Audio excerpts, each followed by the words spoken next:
यीशु के आगमन के पहले जो यूएन गवर्नमेंट है, यूनाइटेड नेशंस, यूएन गवर्नमेंट का अधिकार आज भी संपूर्ण धरती के ऊपर में अपना पैर पसारे हुए है।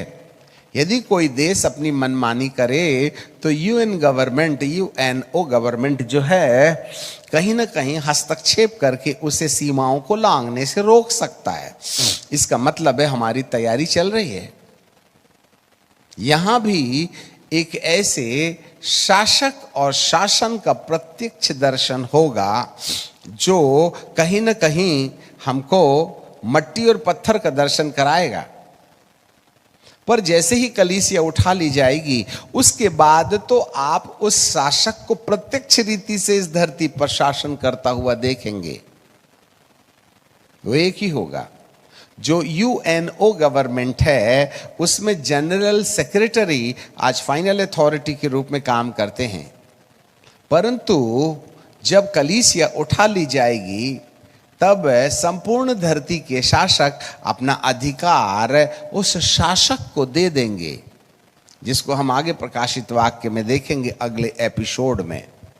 वहां वो शासक संपूर्ण धरती पर शासन करेगा और उसका समय काल 7 साल का होगा। तो प्रथम 3 साल जो थे, 3.5 साल के जो प्रथम वर्ष रहे हैं, उसमें ये शासक श्वेत घोड़े पर बैठकर हाथ में धनुष लिए हुए कहीं ना कहीं शासन करने की मनसा से आगे आएगा। प्रकाशित वाक्य 6 में लिखा है कि वह जय प्राप्त करते हुए निकला। इसका मतलब है पहले 3.5 साल इस शासक के विजय प्राप्त करने के होंगे, पर दूसरे 3.5 साल में भी इसी मनसा से वह शासन करने की बात करेगा, परंतु यहीं उसका विनाश होगा। सेकेंड 3.5 ईयर के लास्ट में। ये सब कहानियां बाइबल साफ रीति से कहती है कि जब इस संसार में वन वर्ल्ड गवर्नमेंट शुरू होगी तो 3.5 साल में वे अपनी शक्ति जुटाने का प्रयास करेंगे, परंतु पिछले मतलब बाद के 3.5 साल के आखिरी पड़ाव में इस सरकार का जो तमाशा परमेश्वर मचाएगा उसको बहुत पहले से एडवांस में बाइबल में लिख रखा है, जिसको हम कहीं ना कहीं भविष्यवक्ताओं की किताब से देख पाएंगे। और उसी समय एक पत्थर उसके पैर से निकल के बाहर आया और उस पत्थर ने मूर्ति के पैर को ऐसा चोट दिया कि सोना, चांदी, पीतल, लोहा और मट्टी चूर चूर हो गए। ये पत्थर कौन सा राज्य है? ये वो अगला साम्राज्य होगा जो वन वर्ल्ड गवर्नमेंट के बाद इसी धरती पर स्थापित होगा और इसी धरती में एक बार फिर विश्वव्यापी एकल सरकार उत्पन्न होगी, जिसका प्रेसिडेंट यहोवा परमेश्वर होंगे और उसका जो शासन है वो 1000 साल तक चलेगा। तुम 5 साल में रिटायर होते हो, ये 7 साल में गायब हो जाएंगे, परंतु पत्थर का जो शासन है वो संपूर्ण धरती पर एक पहाड़ बनकर के फैल जाएगा। वो 1000 साल का राज्य होगा, जिसमें कलीसिया जो ऊपर उठा ली गई है नए यरूशलेम में बैठ के इसी धरती पर आएगी और इसी धरती पर हम सब शासन करेंगे। We are going to rule over the world, right?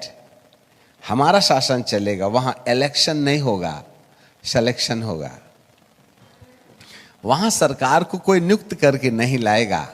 इस धरती का शहंशाह जिसने दुनिया बनाई है वह अपने तौर तरीके से शासन शुरू करेगा। ऐसे दानियल के दर्शन के अनुसार 43 पद में लिखा है, 2:43 में, फिर तूने लोहे को कुम्हार और मट्टी के संग मिला हुआ देखा। इसका अर्थ उस राज्य के लोग एक दूसरे मनुष्य से मिले जुले रहेंगे। अभी हम उसको नए नियम कलीसिया के उठाए जाने के पहले इसका रूप क्या होगा। और आज यदि देखें अपने देश में तो लगभग धरती, भारत की भूमि दो प्रकार की विचारधाराओं में बदल गई है। आज हमारे देश में दो प्रकार की मानसिकता के लोग रहते हैं।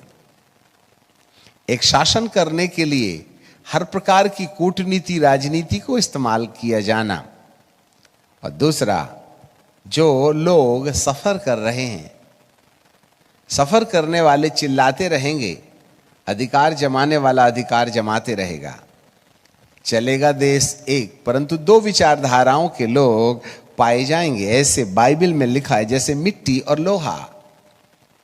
लोहा जो है ना वह शासन करने वाली पार्टी होगी, और मिट्टी जो है उस राज्य के वे लोग होंगे जिन पर अत्याचार होगा, पर वे चाह कर के भी कुछ नहीं कर सकेंगे, पर शासन तो चलेगा। आज हमारे देश के अंदर यदि हम देखें तो कहीं ना कहीं दो प्रकार की बातें दिखाई देती हैं। एक शासन करने की नीति है और दूसरा राज्य भुगतान कर रहा है, शासन अत्याचार कर रहा है। ये एक ऐसे किंगडम के होने का प्रतीक है जहां पर लोहा और मिट्टी दोनों आपस में एक नहीं हो सकते हैं। भविष्य में आप हमारे देश में इन दो विचारधाराओं को एक होने का सपना भूल जाएं। अब ना मात्र भारत में वरन संपूर्ण धरती के अंदर कहीं ना कहीं इसी प्रकार की दो विचारधाराओं के लोग एक ही राज्य में पाए जाएंगे, और दोनों में इतना युद्ध होगा कि वे एक दूसरे को नष्ट करने की बात करेंगे, परंतु शासन चलेगा। ये एंड टाइम में, रेप्चुरेशन के पहले संपूर्ण देश में कुछ इसी प्रकार की डुबल राजनीति चलेगी। एक और शासन अत्याचार करेगा, दूसरे ओर शासक अत्याचार करेगा, दूसरे ओर शासन या राज्य के लोग उसका भुगतान